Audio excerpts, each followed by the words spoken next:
Good morning dear students. Shivam Sankalp के इस online classes में आप सभी का स्वागत है। Dear students, here there is no electricity so we are in darkness.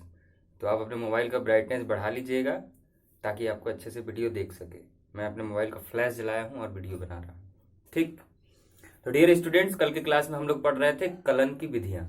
Kiln की दो विधियाँ होती हैं, एक होता है अवकलन, दूसरा होता है समाकलन। अवकलन के बारे में हम लोग कल पूरा एकदम डिस्क्रिप्शन से एकदम चर्चा किए थे कि क्या होता है, उसको पूरा डिस्क्राइब किया गया था। ठीक, तो वहां पे हमने कल के क्लास में बस ये जाना था कि आखिर अवकलन होता क्या है। हमने ये नहीं सीखा था कि अवकलन करते कैसे हैं। ठीक, तो जिन बच्चों को कल का क्लास समझ में आया होगा अच्छी बात है, जिनको कल का क्लास समझ में नहीं आएगा तो उन्हें भी परेशान होने की बात नहीं है, क्योंकि आपको एग्जाम में ये नहीं आएगा कि अवकलन की परिभाषा लिखिए या फिर अवकलन क्या होता है बताइए, ऐसा कुछ नहीं आएगा। आपको एग्जाम में क्या आता है, आपको एग्जाम में बस अवकलन कैसे करते हैं इसका तरीका आपको पता रहना चाहिए बस। अगर आपको तरीका पता हो गया कि अवकलन कैसे करते हैं तो मतलब आपके लिए फिजिक्स में जितना काम है अवकलन का वो पूरा हो जाएगा। ठीक, तो सुनिए, यदि आप आज की क्लास को अगर आप पूरे मन से देख लेते हैं, अगर कुछ मैं नियम बताऊंगा कि अवकलन को कैसे उपयोग किया जाता है, तो यदि आप पूरी मन से लगन से क्लास को देख लेंगे आज के, तो मैं गारंटी के साथ कह सकता हूं कि अवकलन में आपको फिजिक्स में ना तो 11th क्लास में दिक्कत होगा, ना तो 12th क्लास में दिक्कत होगा, ना तो आप 12th के बाद जब हायर एजुकेशन लेंगे, चाहे बीएससी करेंगे चाहे इंजीनियरिंग करेंगे, तो उसमें भी आपको किसी भी प्रकार की दिक्कत नहीं जाएगी। ठीक, तो चलिए हम क्लास को शुरू करते हैं। सबसे पहले जो नियम है हमारा वो है, पहले तो ये एक बार मैं आपको याद दिला दूं कि अवकलन होता क्या था। अवकलन में हम क्या करते थे डियर स्टूडेंट्स, अवकलन में हम ये करते थे कि हम ये देखते थे कि कोई भी चीज, ये dx, अगर हम यहाँ पे नीचे dx लिख रहे हैं तो हम ये देखते थे कि ये कोई भी चीज, ऊपर की चीज, ये ऊपर वाली चीज इसका फलन होता है, ये इस पे निर्भर करेगा। मतलब यदि x बदलता है तभी ऊपर वाली चीज बदलेगी। तो हमने इसका नाम क्या दिया था, फलन। ठीक, x का फलन, और x का फलन हमने यहाँ पे दिखाया था dy/dx। ये चीज ये है, क्या है, अवकलन है। यानी x के सापेक्ष ये वाली चीज बदलती रहती है। मतलब कौन बदलेगा x के सापेक्ष, यहाँ पे y बदलता रहेगा। ठीक, तो हम कभी भी किसी भी चीज का जब अवकलन करेंगे तो वो यहाँ पे इसके रिस्पेक्ट में करेंगे, जो नीचे आप यहाँ पे लिखेंगे उसी के रिस्पेक्ट में आप करेंगे। ठीक, और किसी दूसरे वैल्यू का हम नहीं करते हैं।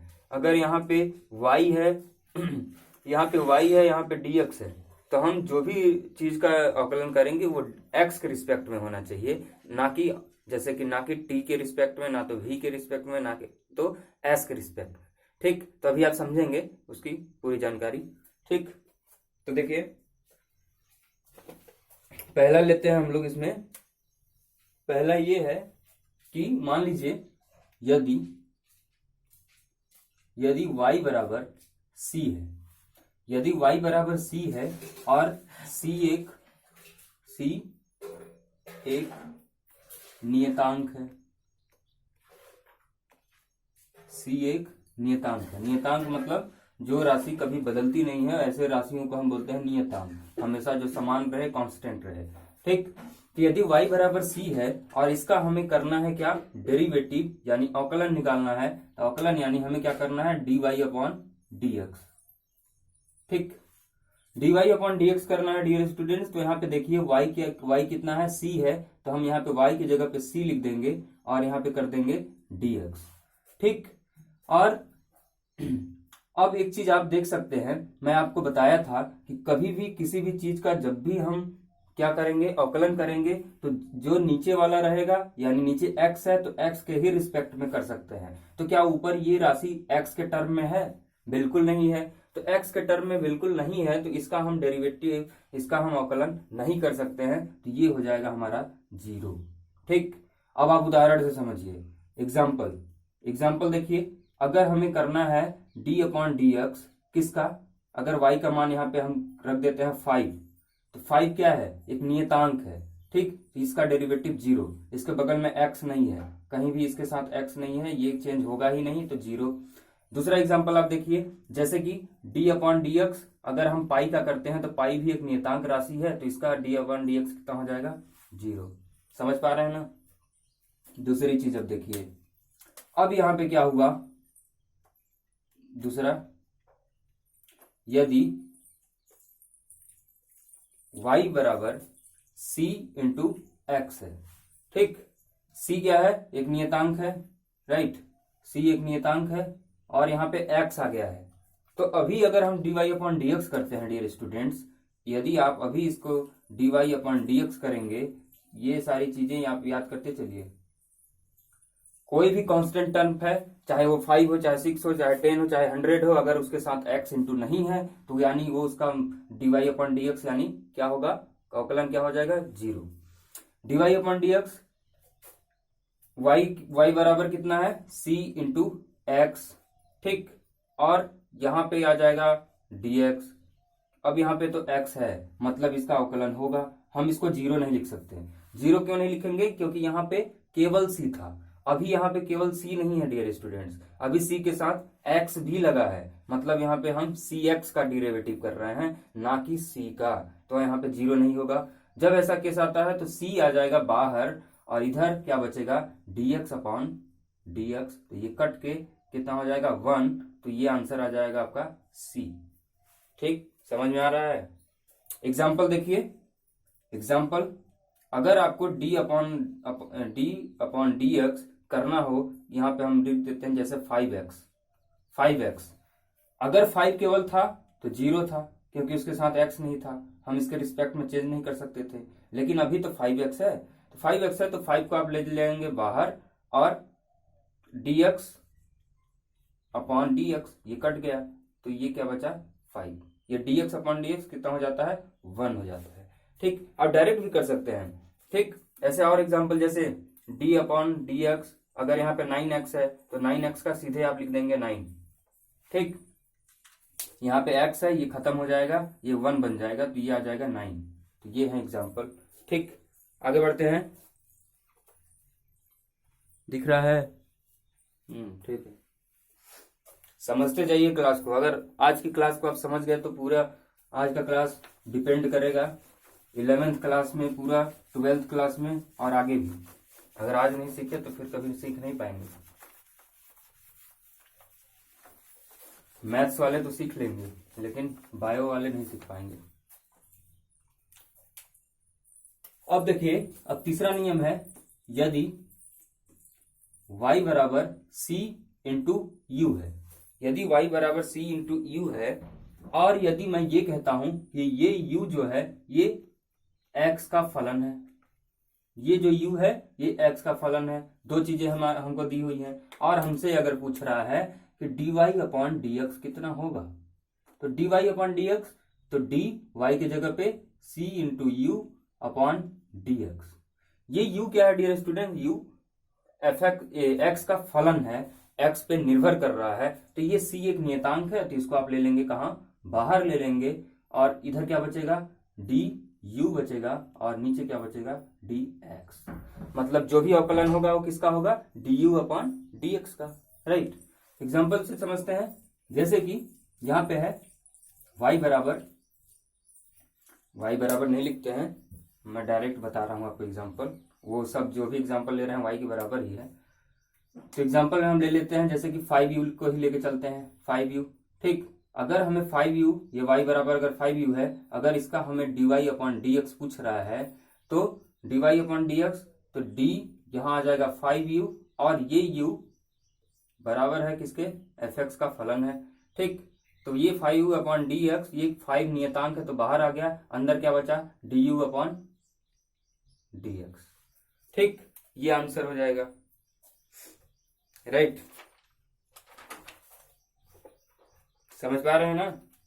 तो जब भी कोई ऐसा चीज होगा कि जहां पे x का फलन होगा तो उसका ही अवकलन होगा। कोई भी राशि अगर x के टर्म में चेंज हो रही है तो उसका फलन उसका अवकलन होगा, x के टर्म में चेंज नहीं हो रही है तो उसका अवकलन हम नहीं कर सकते हैं। ठीक,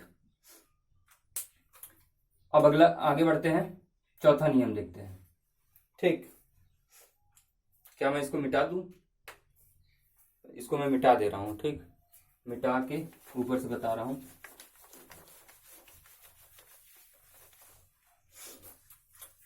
अगला नियम देखिए, कौन सा नियम? नंबर चौथा। यदि y बराबर x की पावर n है, यदि y बराबर x की पावर n है, तब क्या होगा? तब क्या होगा? ये चीज दिया हुआ है।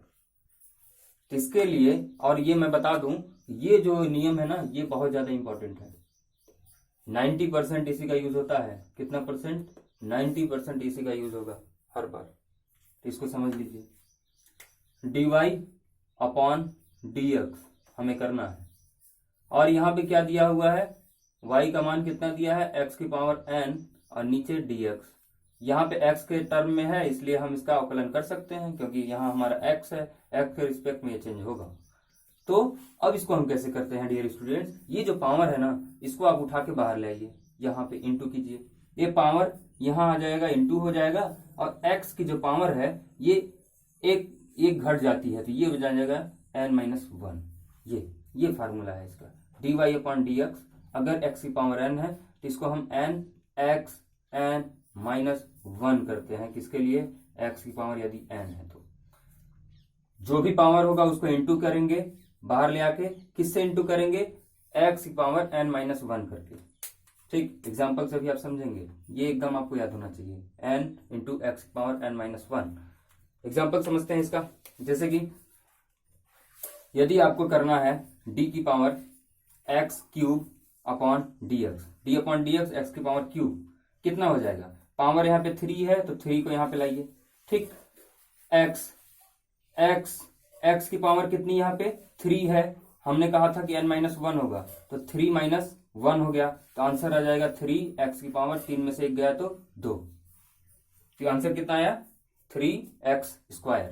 आप डायरेक्ट कर सकते हैं, ये तो नियम है, आप डायरेक्ट भी कर सकते हैं। इसको बार बार यूज करेंगे तो ये बनता चला जाएगा। अगला देखिए, dx की पावर 4 अपॉन dx। हमें x की पावर 4 का अवकलन निकालना है, तो क्या हो जाएगा? यहाँ 4 है, 4 यहाँ लिखें, और x की पावर 1 घटा के लिख दिए, 4x³। बस आंसर।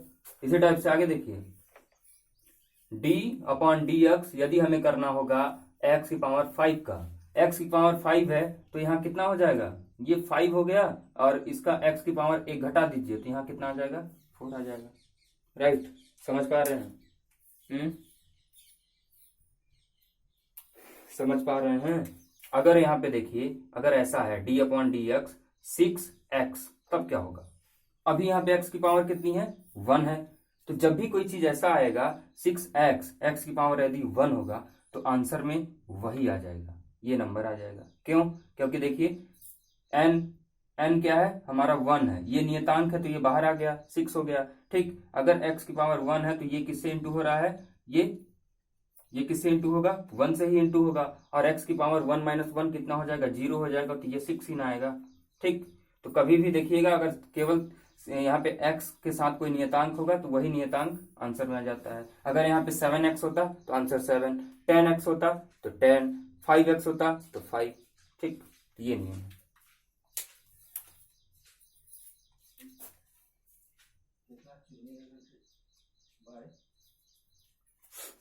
और एग्जांपल देख लेते हैं,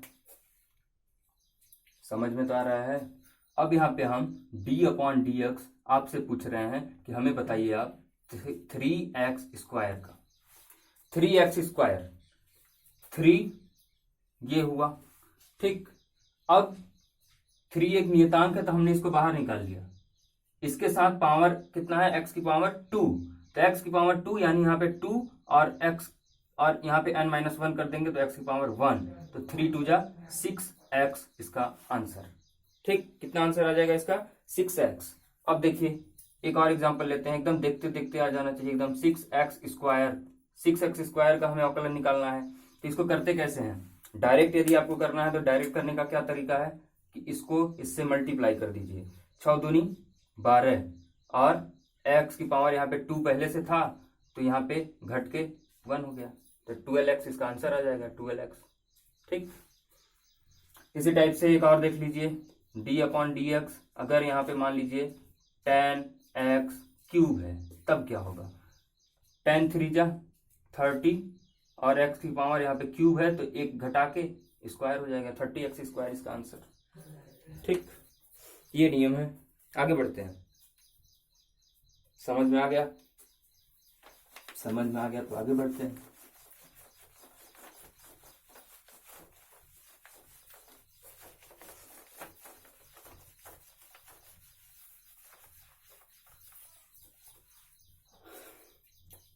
अब मान लीजिए पांचवा नियम है कि यदि y बराबर ऐसा हो, √x हो, तब क्या करेंगे आप?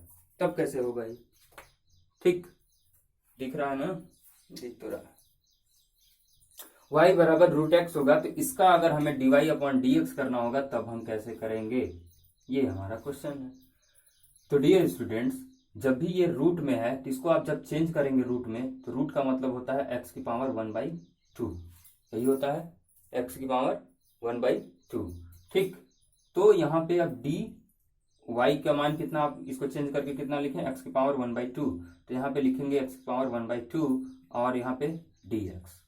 जो अभी नियम हम पढ़े थे कि जब भी कोई x की पावर में रहता है तो n x और x की पावर में n-1 हो जाता है।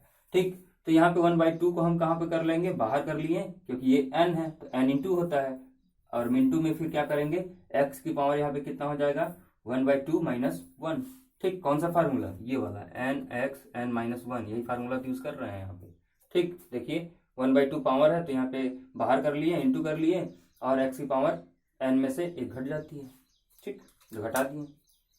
इसके बाद ये 1/2 हो गया, ये कितना हो जाएगा, आधा में से एक गया तो कितना आ जाएगा, -आधा।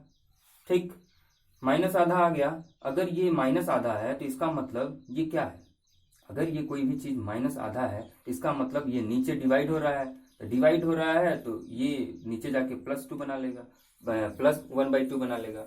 इसी चीज को हम ऐसा लिख सकते हैं कि नहीं, x की पावर -1 को आप 1/x लिखते हैं ना, और यही 1/x ना ऊपर जाके x की पावर -1 बनता है। x की पावर -2 को आप कैसा लिखते हैं, 1/x² लिख सकते हैं। तो यहाँ पे -1/2 है तो नीचे जाके x की पावर 1/2 बना लेगा। ठीक, 1/2 बना लेगा, और 1/2 कितना होता है, x की पावर 1/2 √x होता है, तो यहाँ पे 2 और इसको हम मान लेंगे √x। तो ये हमारा आंसर किसका, dy/dx, इसके लिए, रूट के लिए। ठीक,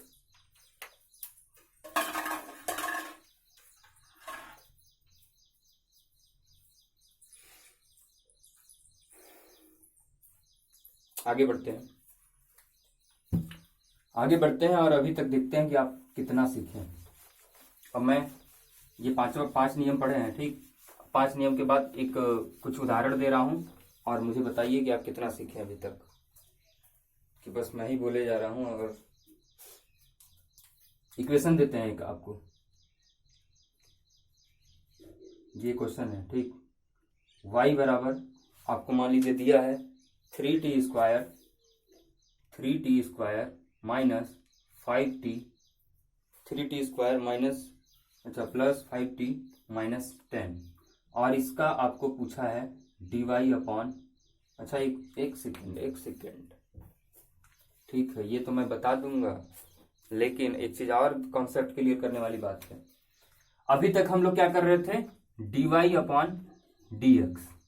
dy/dx कर रहे थे, राइट, कर रहे थे। लेकिन डियर स्टूडेंट्स, यहां पे देखिए, क्या यहां पे x है, नहीं है, x नहीं है। यहां पे x की जगह पे क्या है, t है। तो मतलब ये y जो है ये किसके रिस्पेक्ट में चेंज हो रहा है, t के रिस्पेक्ट में चेंज हो रहा है। तो जैसे जैसे t बदलता जाएगा वैसे y बदलता जाएगा। मतलब यहाँ पे अगर x होता तो हम कहते हैं कि y x का फलन है, तब तो यहाँ पे हम dy/dx कर लेते हैं। ठीक, अब यहाँ पे तो t है x के जगह पे, तो क्या ये फिर भी x का ही फलन होगा क्या, नहीं होगा। अभी किसका ये फलन है, t का फलन है, क्योंकि यहाँ पे t है। तब यहाँ पे जाके dy/dt हम करेंगे। ठीक, क्योंकि जिसके रिस्पेक्ट में चेंज होता है उसको हम नीचे लिखते हैं। तो यहाँ पे x नहीं है तो x की जगह पे t है, तब यहाँ पे हम क्या लिखेंगे, dt। ठीक, तो ये यहाँ पे dy/dx नहीं होगा। अगर आप ऐसा कर देते हैं तो इसका मतलब आप गलती कर रहे हैं। ठीक, तो यहाँ पे हमें क्या निकालना पड़ेगा, d y upon d t निकालना पड़ेगा, क्योंकि ये एक्स टी के रिस्पेक्ट में है। तो 3t² कितना हो जाएगा, d y upon d t हम निकालेंगे इसका, तो कितना हो जाएगा। ठीक, पहले तो आप वैल्यू लिख लीजिए, यहाँ पे y की जगह पे 3t² प्लस 5t माइनस 10, इसका हमें करना है क्या, dt। अब यहाँ पे हम देख पा रहे हैं कि ऊपर भी टी और नीचे भी t है, तभी तो हम इसको बदल पाएंगे, नहीं तो नहीं बदल पाएंगे। 3t² का क्या हो जाएगा, पावर यहाँ पे 2 है तो 3 2 जा 6, और एक पावर यहाँ पे हम घटा देंगे तो ये कितना बनेगा, 6t बन जाएगा। ठीक, प्लस यहाँ पे 5t है तो नियतांक को बाहर ले लीजिए और t की पावर खत्म हो गया, t की पावर 1 है तो 1 - 1 0, तो ये कितना हो गया, 5 हो गया। ये तो नियतांक है तो ये कितना हो गया, 0। इसके साथ t है ही नहीं तो इसका हम अवकलन कर ही नहीं सकते, तो ये सीधे 0। तो आंसर आ गया हमारा 6t + 5। ठीक, एक एग्जाम्पल और लेते हैं। मान लीजिए y बराबर दिया है 6t 3 + 4t प्लस 2x³ - 5। ठीक, इसका हमें करना है 5x कर लेते हैं, चलिए 5x कर लेते हैं। अब यहाँ पे देखिए, यहाँ पे अब हमारे पास कितने टर्म है, हमारे पास t वाला भी है और हमारे पास x वाला भी है। ठीक, तो यदि मैं आपसे बोलता हूं कि dy अपॉन dt कीजिए, dy अपॉन dt करेंगे तो ये वाली वैल्यू कितनी हो जाएगी, ये वाली हो जाएगा 6 × 18 और t की पावर 3 में से 1 चला गया तो 2, प्लस यहाँ पे 4t है तो यहाँ पे 4 हो जाएगा, और प्लस अब इसके लिए हम क्या करेंगे, क्या यहाँ पे t है, नहीं है, हम यहाँ पे dy अपॉन dt इसके लिए नहीं कर सकते हैं, तो इसके लिए क्या हो जाएगा, 0 हो जाएगा। ठीक, तो आंसर आ जाएगा 18t² + 4। ठीक, अब यदि इसी क्वेश्चन में मैं आपसे कहूं कि आप मुझे dy अपॉन dx बताइए, तो अभी जो y है वो x के रिस्पेक्ट में चेंज हो रहा है, तो यहाँ पे x है क्या, नहीं है, तो ये 0 हो गया। यहाँ पे x है, नहीं है, तो ये भी 0 हो गया। यहाँ पे x है, बिल्कुल है, तो इसका अवकलन कितना हो जाएगा, इसका अवकलन हो जाएगा 3 दूनी 6, x की पावर 3 में से गया तो 2, और माइनस यहाँ पे 5x है तो ये कितना हो जाएगा, 5, तो ये कितना हो जाएगा आंसर हमारा 6x² - 5। ये dy अपॉन dt के रिस्पेक्ट में चेंज हो रहा था और ये वाला dy अपॉन dx के रिस्पेक्ट में चेंज हो रहा है। ठीक, आगे बढ़ते हैं।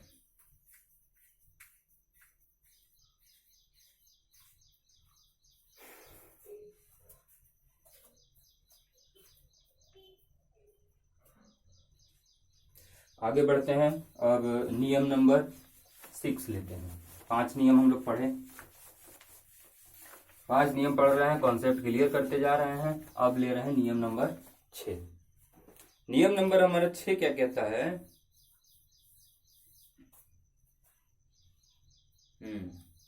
नियम नंबर हमारा 6 क्या है कि यदि y बराबर FU है, यदि y बराबर FU है, मतलब यहाँ पे y u का फलन है।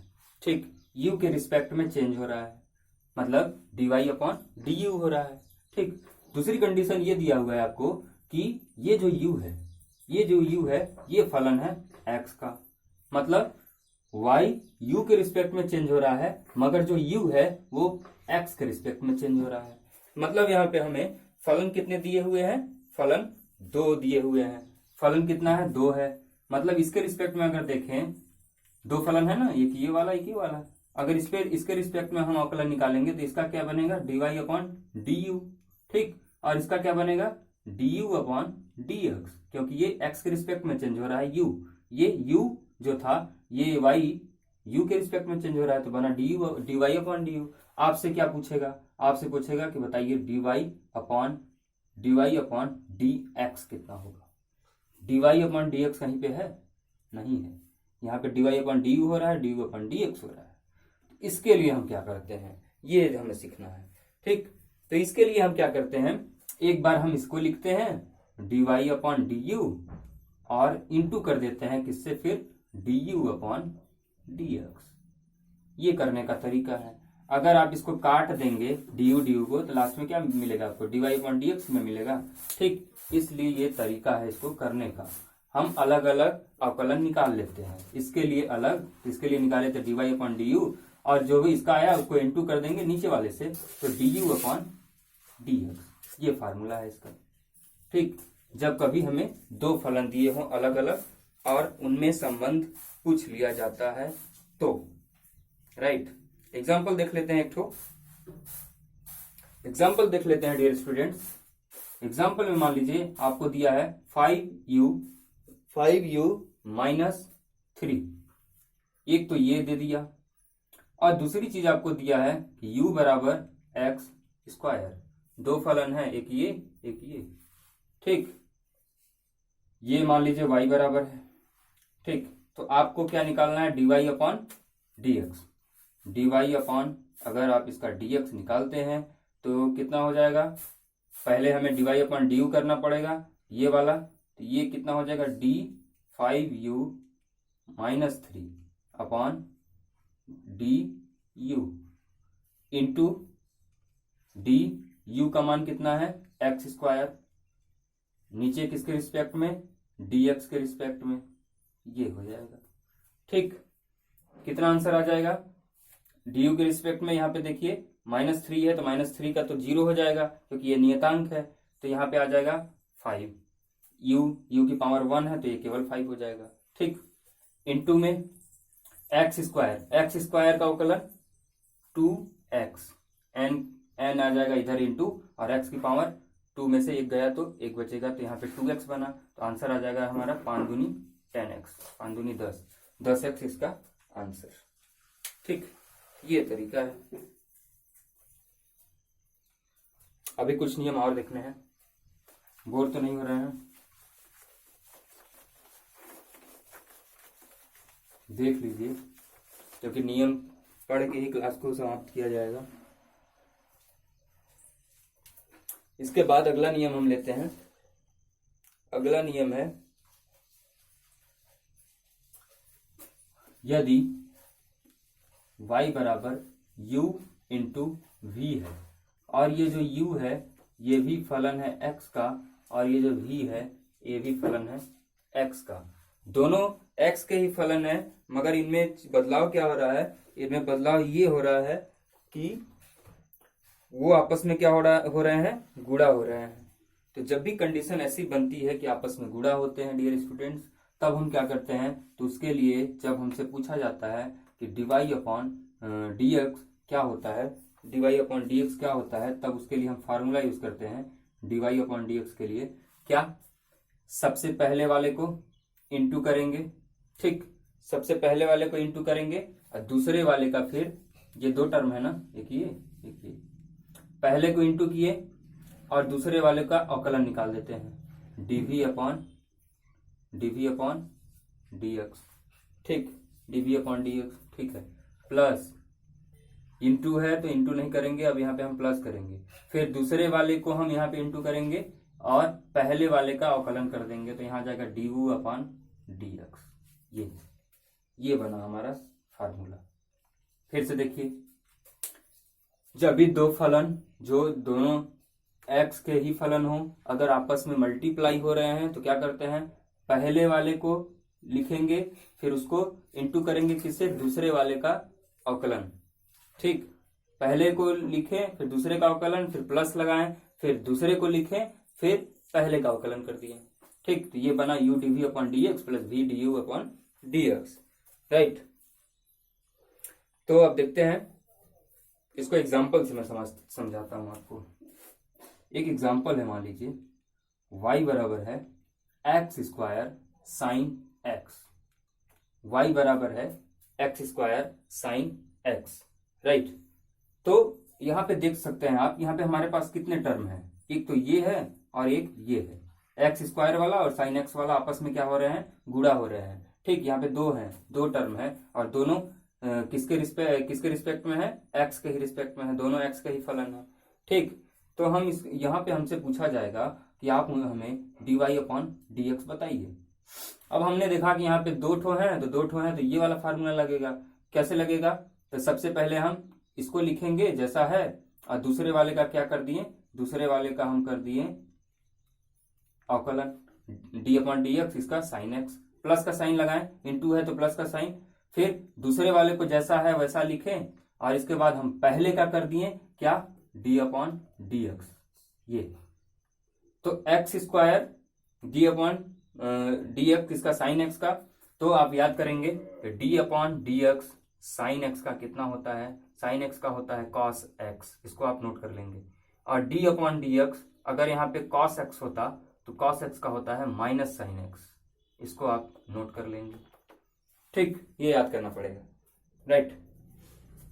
तो यहाँ पे देखिए एक्स स्क्वायर जैसा है वैसा ही रहेगा, इनटू है उसके साथ साइन एक्स, तो D upon D x sine x का कितना, कॉस एक्स, तो यहाँ जाएगा cos x, plus sine x जैसा है वैसा लिखिए, डी अपॉन डी एक्स किसका कर रहे हैं आप, एक्स स्क्वायर का, तो एक्स स्क्वायर का कितना हो जाता है, 2x हो जाता है। ये हमारा आंसर। ठीक, x square dot cos x और plus sine x into 2x, ये आंसर। ठीक, आगे बढ़ते हैं। कितने नियम हो गए, 6 हो गए शायद।